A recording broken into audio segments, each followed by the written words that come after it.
তার আর আমাকে সাথে ঝামেলা করবি না। এ কি ব্যাপার? এ কি রে, তোরা থাম। কি হয়েছে মানে? তুমি কি কিছুই জানো না নাকি সবকিছু জানিও না জানার ভান করতেছো? এ তুই কি করতে যাচ্ছিস রে? আরে তোরা এখানে বাস খুঁটি পুঁততেছিস কেন? আব্বা থামো, তুমি নিজেই ওকে জমি লিখে দিয়ে এখন আমার সামনে নাটক করতেছো। তুমি কিছুই জানো না। এই জমি লিখে দিছি মানে? এই তোকে রে জমি লিখে দিছে কিটা?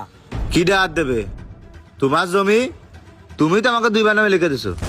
শুনিস আব্বা, তোমার ছেলে তোমার সামনে দাঁড়াই করছে, তুমি জমি লিখে দিয়েছো।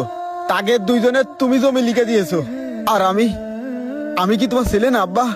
তুমি আমার একটাবার ক্ষতি করতে, আমার অংশের টুকু আমি তোমার 2 ছেলের নামে লিখে দিতাম। কিন্তু তুমি এই কাজটা ঠিক করনি আব্বা। এই জমির কারণে কাল কিয়ামতের মাঠে আল্লাহর কাছে তুমি দায়ী থাকবা। তুমি আমার হক ফাঁকি দিয়েছো না? হক ফাঁকি দিলে আল্লাহ তার বিচার দুনিয়াতে দেখাই দেয়। বাপরে, তুই আমারে ভুল বুঝতেছিস। ওকে 2 ভাই আমি কোনো জমি লিখে দিইনি। তুমি যদি জমি না লিখে দাও তাহলে উঠোনের মাঝখানতে ওরা এভাবে গিরাগিরি করে কি করে? আব্বা আমারে কিভাবে বুঝ দিবা তুমি? আমি তো সব নিজের চোখেই দেখতেছি। বিশ্বাস কর, আমি ওকে জমি লিখে দিইনি। এই তোকে 2 ভাই কখন জমি লিখে দিলাম আমি? কেন আব্বা, তুমি তো গত সপ্তাহে আমাকে 2 বার নামে নিজ হাতে জমিটা লিখে দিলে। তুমি কি ভুলে গেছো?